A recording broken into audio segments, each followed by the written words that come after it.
ഛർദി, ഓക്കാനം, മനംമറിച്ചിൽ എന്നിവ മാറ്റാൻ വേണ്ടി മരുന്നില്ലാതെ തന്നെ ട്രൈ ചെയ്ത് നോക്കാവുന്ന ഒരു ഒറ്റമൂലി ഞാൻ പറഞ്ഞുതരാം. അതിന് നിങ്ങൾ നിങ്ങളുടെ കൈ എടുത്ത് ഇങ്ങനെ ഒരു ഫിസ്റ്റ് ആക്കി വെക്കാം.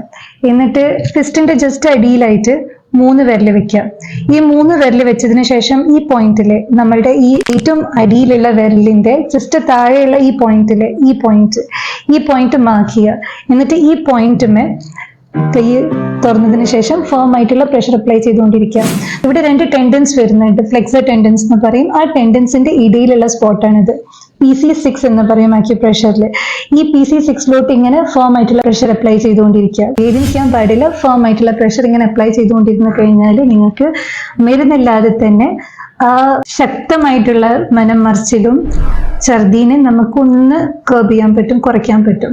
അതിനുശേഷം നിങ്ങൾ ഇലക്ട്രോലൈറ്റ് ബാലൻസിനായിട്ട് അല്ലെങ്കിൽ വേറെ ഹോം റെമഡീസ് ട്രൈ ചെയ്യാൻ വേണ്ടി നിങ്ങൾക്ക് സമയം സ്പേസും കിട്ടും. നിങ്ങൾക്ക് ട്രൈ ചെയ്ത് നോക്കാവുന്ന വേറെ ഹോം റെമഡീസ് എന്താണ്?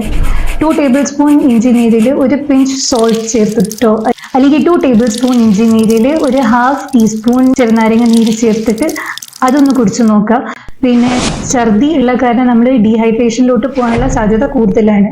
എന്നാൽ ആ നേരത്ത് നമ്മൾ ഡീഹൈഡ്രേറ്റ് ചെയ്യാൻ വേണ്ടിയിട്ട് വെറും വെള്ളം കുടിച്ചു കഴിഞ്ഞാൽ അത് അത്രയ്ക്ക് ഡബിൾ സ്പീഡിൽ പുറത്തോട്ട് പോരാൻ ഛർദിച്ച് പോകാൻ സാധ്യത കൂടുതലാണ്. അപ്പൊ വെറും വെള്ളം കുടിക്കുന്നതിന്റെ ബദലായി നമ്മൾ ആ വെള്ളത്തിൽ തന്നെ 1 ടേബിൾ സ്പൂൺ വരെ ഇഞ്ചി നീരും 1/2 ടേബിൾ സ്പൂൺ ചെറുനാരങ്ങ നീര് ചേർത്തിട്ട് 2 സ്പൂൺ വെറും പഞ്ചസാര അല്ലെങ്കിൽ നോർമൽ ഗ്ലൂക്കോസ് പൗഡർ ഉണ്ടാവില്ല, അതാണ് ബെറ്റർ. ലേശം ഉപ്പ്, ഒരു പിഞ്ചെങ്കിലും ഉപ്പ് അതിൽ ചേർത്തിട്ട് കുടിച്ചു കഴിഞ്ഞാൽ അത് കൂടുതൽ നേരം നമ്മുടെ ഡൈജസ്റ്റീവ് സിസ്റ്റം റീറ്റെയിൻ ചെയ്യാൻ സാധ്യത കൂടി. അതല്ലാതെ നമ്മുടെ ഇലക്ട്രോലൈറ്റ് ബാലൻസ് നഷ്ടപ്പെടാതെ സൂക്ഷിക്കാനും നമുക്ക് സമയം കിട്ടും.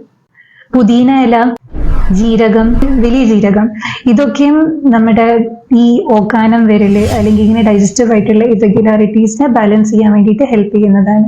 അപ്പൊ അതും കൂടി നമ്മൾ ട്രൈ ചെയ്ത് നോക്കാം. ഇതൊക്കെ ചെയ്തിരിക്കെ നമുക്ക് പ്രശ്നത്തിൽ കുറവ് കാണുന്നില്ലെങ്കിൽ വേഗം തന്നെ നമ്മുടെ അടുത്തുള്ള ഹോമിയോപ്പത്തിക് ഡോക്ടർ അല്ലെങ്കിൽ ഏതെങ്കിലും ഫിസിഷ്യനെ കാണൽ അത്യാവശ്യമാണ്. കാരണം ചില ഛർദികൾക്ക് അണ്ടർലൈൻ കോസസ് ഉണ്ടാവും. അതിന്റെ കാരണം എന്താണെന്ന് തിരിച്ചറിയാതെ അതിനെ മാറ്റാതെ ചില ഛർദികൾ കംപ്ലീറ്റ്ലി വിട്ടുമാറൂല.